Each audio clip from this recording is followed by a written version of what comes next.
जय माता दी, हर हर महादेव। कैसे हैं आप सभी। इस वीडियो में हम जानेंगे सावन के महीने से बहुत महत्वपूर्ण जानकारी। क्या 16 सोमवार के व्रत हम सावन से स्टार्ट कर सकते हैं। एक महीने का सावन का व्रत हम पूरे महीने कैसे करें, नमक खाएं या ना खाएं, मीठे रखें या नमकीन रखें। चलिए वीडियो शुरू करते हैं और सभी महत्वपूर्ण जानकारी जान लेते हैं। सबसे पहले आपको बता दें, इस साल 2024 में सावन का महीना 22 जुलाई 2024 से शुरू हो रहा है। समाप्त कब होगा? 19 अगस्त को। दोनों दिन सोमवार ही है, शुरू भी सोमवार से ही है और समाप्त भी सोमवार पर ही है। पूर्णिमा भी है उसी दिन, सावन की समाप्ति भी हो रही है और रक्षाबंधन भी है और सोमवार का लास्ट व्रत भी है सावन के महीने का। तो लोग 16 सोमवार का व्रत रखना चाहते हैं वह भी इसी दिन से यानी कि 22 जुलाई से शुरू कर सकते हैं। केवल सिर्फ सोमवार के व्रत रखना चाहते हैं सिर्फ सावन के वह भी 22 जुलाई से शुरू करेंगे। कि काफी लोगों का सवाल है कि 16 सोमवार का वह व्रत कर सकते हैं, उसमें वह गिनती होगी क्या? नहीं होगी,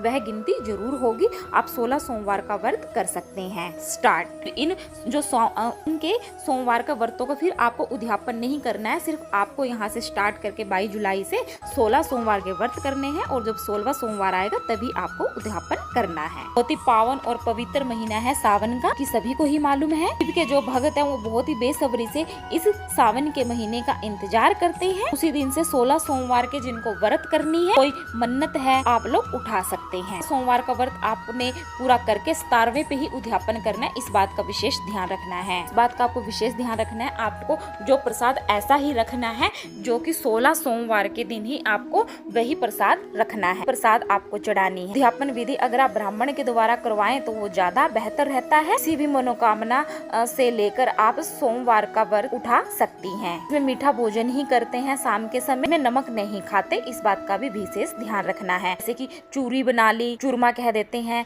खीर बना ली, मीठे चावल बना लिए, बस भोगा दिया और फिर आपको भी यही ग्रहण करना है। लोग का जैसे कि सावन का एक व्रत छूट जाता है कि वो फिर सोचते हैं कि क्या हम दोबारा कर सकते हैं या नहीं।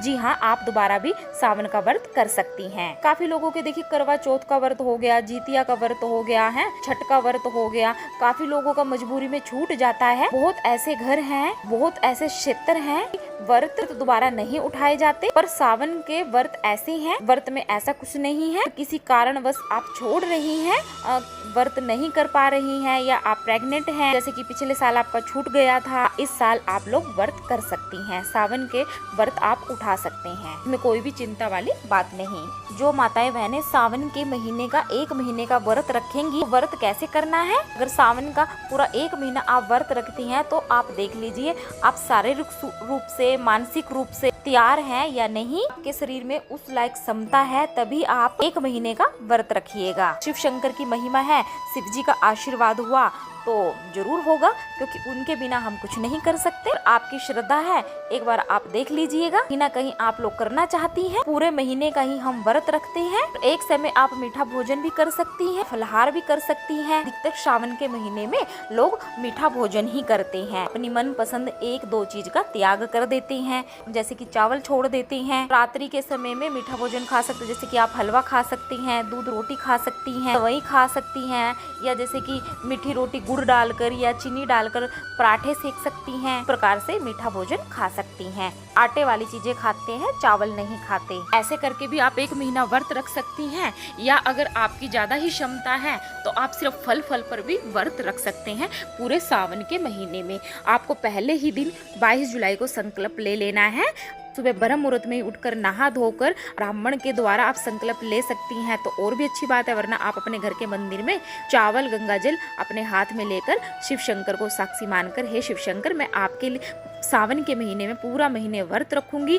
आप जैसे नमक का रखना चाह रहे हैं, मीठा रखना चाह रहे हैं, सिर्फ फल पे रखना चाह रहे हैं, वह बात बोल दीजिए और अपना नाम और अपना गोत्र और 3 बार अहम अहम बोलकर गंगा जल को और चावल को छोड़ दीजिए। सावन के महीने में लहसुन प्याज बिल्कुल नहीं खाया जाता। लहसुन प्याज परिवार वालों को भी नहीं खाना चाहिए। और बाकी के आपके परिवार में लोग जिद कर रहे हैं, वह नहीं मानते हैं, तो आप उनके लिए बना दीजिए, पर खुद तो नहीं खाएं। तो सावन के महीने में लहसुन प्याज नहीं खाया जाता।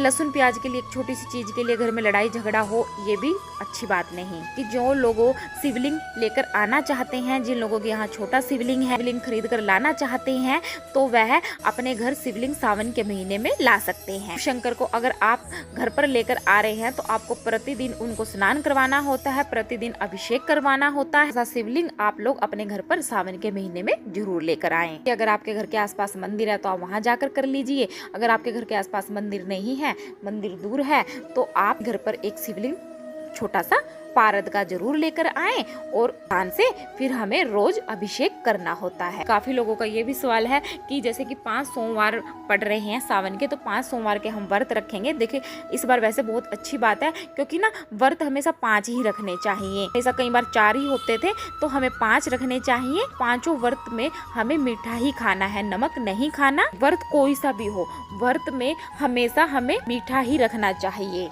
व्रत हो चाहे प्रदोष का हो, हमें नमक नहीं खाने चाहिए। हमें सभी व्रत मीठे ही रखने चाहिए। लीजिए अगर आपको बीपी की या शुगर की प्रॉब्लम है तो उसमें आप नमक का इस्तेमाल कर सकते हैं, सेंधा नमक का। काफी लोगों को शुगर की प्रॉब्लम रहती है तो आप सेंधा नमक का इस्तेमाल कर सकते हैं। आप सही हैं तो आपको मीठा ही खाना है। गुड़ का सेवन कर लीजिए, चाहे कम डाल लीजिए, पर मीठा ही भोजन करना है। दिन में फल फलाहार कीजिए और रात में आप मीठा भोजन कर सकते हैं। ताकि अपनी शारीरिक क्षमता देखकर, जैसे जिनके छोटे बच्चे हैं, उनके पास समय नहीं है, सभी प्रकार की अगर बीमारियां हैं, तबीयत साथ नहीं देती हैं, तो वह पूजा आराधना कर सकती हैं। सिर्फ सोमवार के व्रत रख लीजिए कि आप पूजा जल अभिषेक कर सकती हैं। फिर भी आप शिव जी को प्रसन्न कर सकती हैं।